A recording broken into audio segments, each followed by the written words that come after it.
Good morning, guys. What's going on? It's your favorite mortgage lender, Abdel Khawatmi, Paramount Residential Mortgage Group. This is our first Instagram Live with Tuesday Tips with your favorite lender for the year of 2022. I hope everybody had a blessed holiday, a blessed 2021.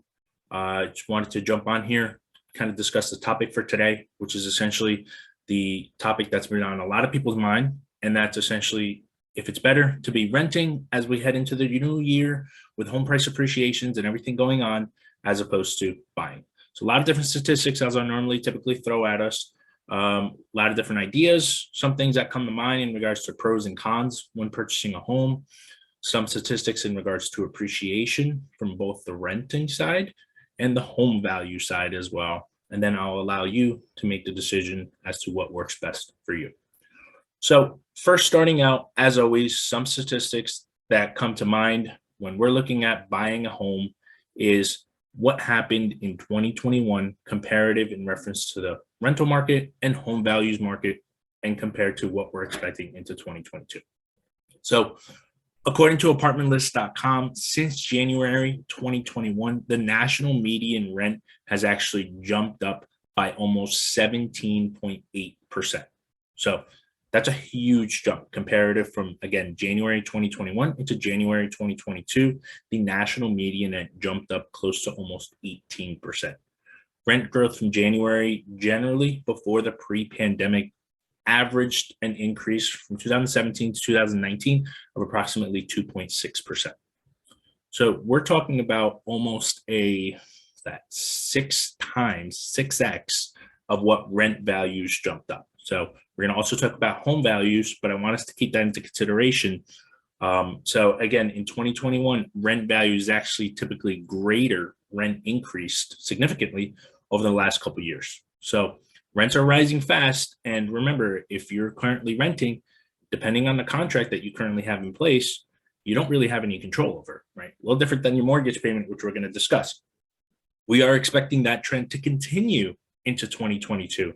Where forecasts, a lot of different sources estimate that rent should jump again another 7.1% in the next 12 months. So think about it. It's already jumped up on average in the nationally 17.8%. It is now expected in 2022, as we head into the following year, to jump up another 7.1% in rent value.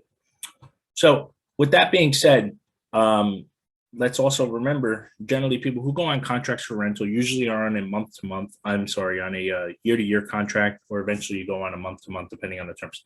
So rent prices are going to consistently increase, and they're rapidly increasing. We're going to discuss what are some of the benefits as well.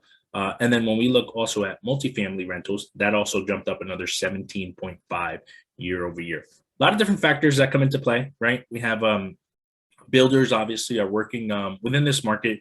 We're still going through a supply and demand. It's definitely a lot better than what I've seen earlier from a year ago or 2 years ago. But let's not forget the high cost of construction. Builders are definitely having a tough time to build at the same fast pace.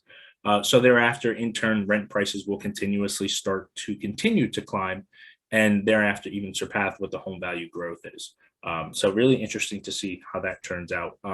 So again, now thinking about home ownership, what are some of the alternatives for home ownership when it comes? So when a renter's facing rising rental costs, there's other alternatives in place, which is obviously the benefits of home ownership, providing a stable monthly cost that you're locked in for 30 years. So for example, if you're getting a 30-year mortgage or a 15-year mortgage, guess what? Your payment will never change in reference to your principal and interest. What you borrow from the bank, it's set on what's called an amortization schedule. You pay consistently, for example, $2,000 for your principal and interest. That will never change for 30 years. Your taxes and insurance may go up or may go down, but your principal and interest will always remain the same. No matter if rents are increasing, there's higher consumer prices, inflation, whatever the case may be. If you're on a fixed amortized mortgage payment, your payment will never change. It will always stay the same.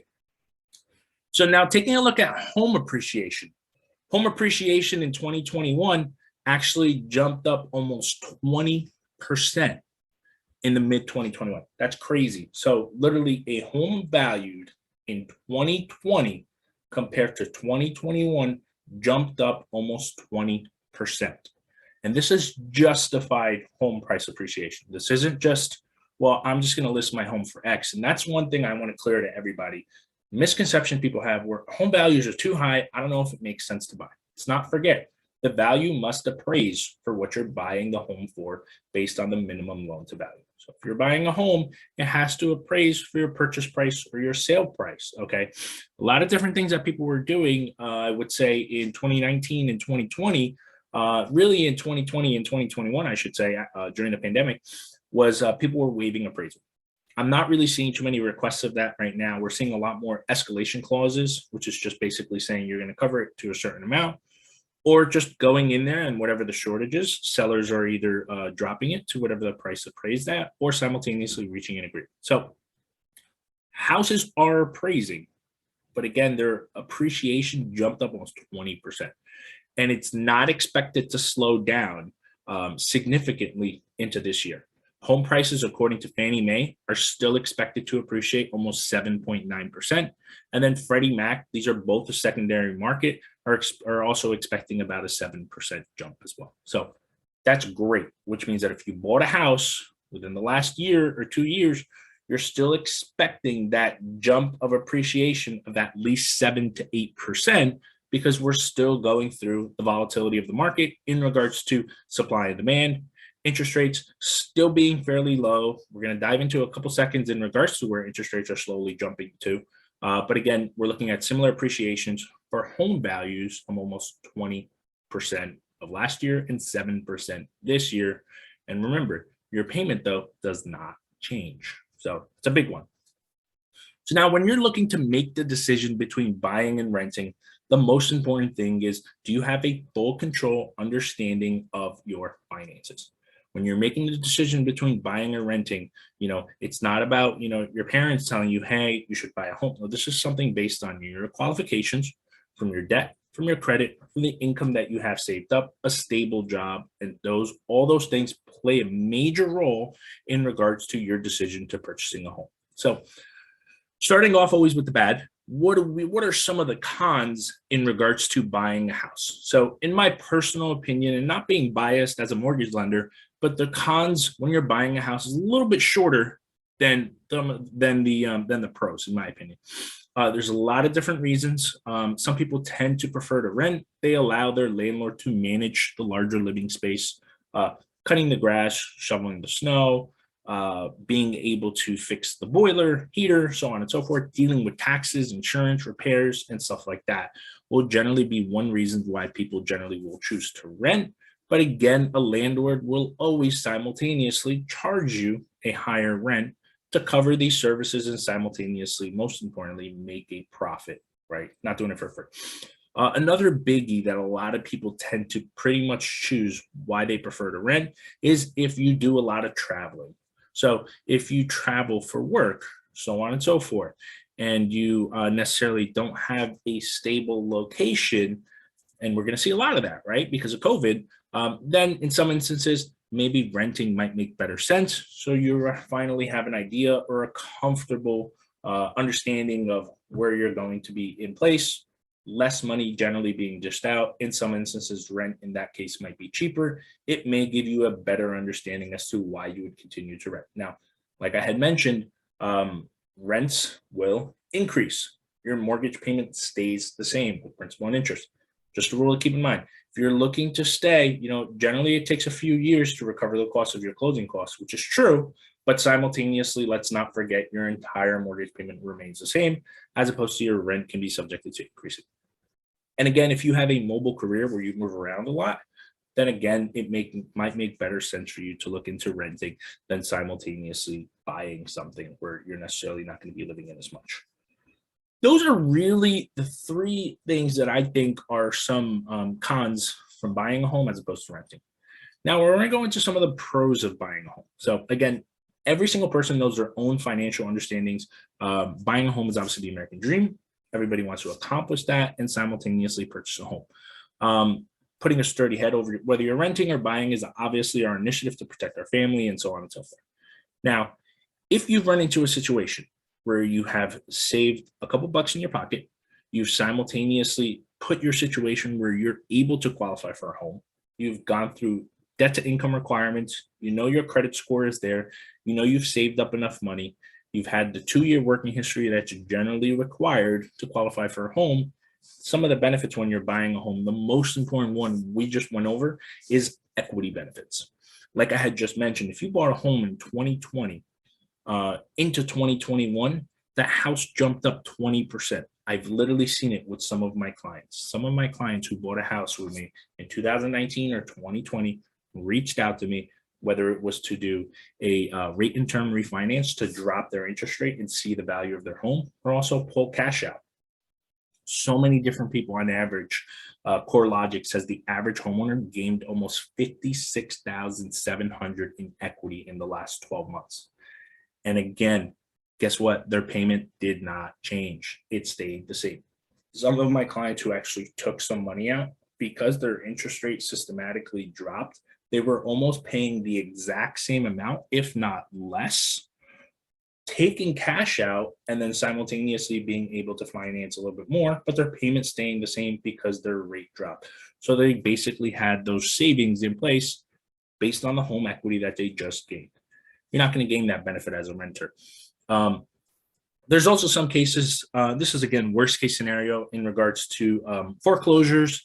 Generally takes a longer time for you to be kicked out of your house from a foreclosure as opposed to when you're renting.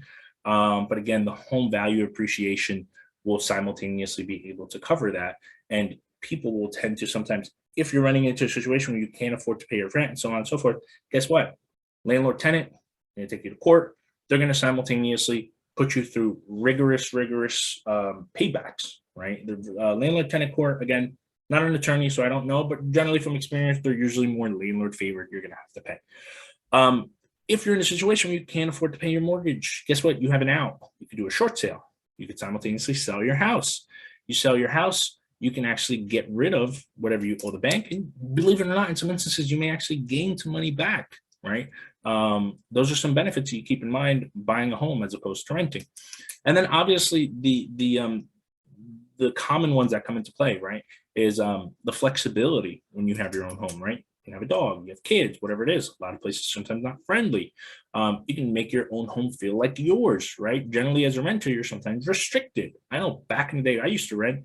We weren't allowed to have pets in a condo development.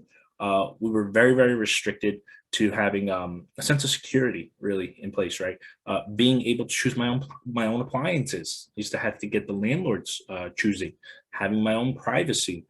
Those are a lot of the different benefits, being able to decorate the home however I wanted, add certain things, buy some things for my children, get that benefit as a homeowner, not as much as a rent without getting your landlord's consent inside. And then two of probably one of the most important ones is obviously community involvement, right? When you buy a house, you want to instill yourself in the community, put your kids in consistent good schools, and so on and so forth. And then most importantly is the tax benefits. Tax benefits, once again, you're able to write off certain things. You're able to write off your property taxes, you're able to write off certain payments that you've made to your mortgage, depreciation, and all that stuff. You're allowed to write that off on your taxes. When it comes to renting, unfortunately, you're not allowed to. Obviously, see an accountant to give you the recommendations on that part, but buying a home allows you some tax benefits as opposed to renting that unfortunately you are unable to reap. That's about it. Again, first video of 2022. I am going to be sharing this again with everybody on all of my social media channels. If you guys have any questions whatsoever, contact my team and I. My direct number is 201-679-0422. And you're more than welcome to check out my website. It is www.gotmortgagesnj.com. Thanks, guys, and I'll catch you guys next week. Have a blessed 2022.